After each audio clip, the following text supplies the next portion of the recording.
তোমাকে ডাকলাম, তুমি চলে যাচ্ছ কেন? বন্ধ করতে হচ্ছে তো এটা তার জন্য। হ্যাঁ, দোকান বন্ধ করে নিজে চলে যাচ্ছে। কেন বন্ধ করে ফেলতেছি, কেন বন্ধ করতেছো বলো আগে? বন্ধ করে ফেলতেছি, সমস্যা হয়েছে তাই। হ্যাঁ, সমস্যার কারণে বন্ধ করে ফেলতেছি। কি সমস্যা? এখানে ফুটপাতে দোকানদারি করা যাবে না। আচ্ছা, এটা কি আজকের জন্য না কোনোদিন করবা না? এটা খোলা যাবে না। আচ্ছা, ওকে।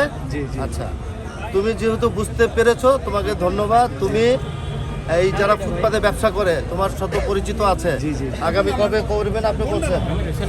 2-1 দিনের মধ্যে তোমাদের যত ব্যবসায়ী আছে সবার সাথে আমি কথা বলবো। জি, জি, জি। আজকে এর জন্য কিন্তু আসছিলাম। জি, জি, জি। এখন আমাদেরকে দেখে তোমরা আগে থেকে সব বন্ধ করে চলে গেলে হবে না, তাহলে কিন্তু সমস্যার সমাধান করবো না। তা তো অবশ্যই।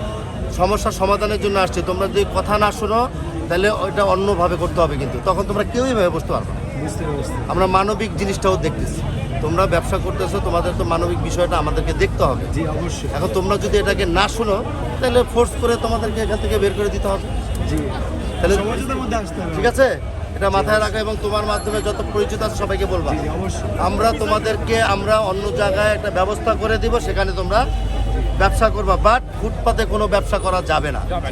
আর যদি এটা একইভাবে কেউ কারো প্রয়োজনায় তোমরা বসো, তোমাদের লস হয়ে যাবে। তা তো অবশ্যই। মাননীয় প্রধানমন্ত্রী বলেছে যে ওরা তো যেহেতু গরিব মানুষ, মানবিক কারণে তার সাথে কথা বলে তাদেরকে একটা ব্যবস্থা করে দাও এবং জনগণের যাতে হাঁটাচলা করতে কোনো সমস্যা না হয়, দুইটা চিন্তা করেই আমি আজকে এই কারণে আর তোমাদের কাছে আসছি। এখন তোমরা আমাদেরকে দেখেই চলে যাচ্ছ, তাহলে তো লাভ হবে না বাবা, লাভ হবে? সবাইকে তুমি আমি যাওয়ার পরে সবাইকে বলবো এই কথা, অবশ্যই, অবশ্যই। ঠিক আছে? জি, অবশ্যই।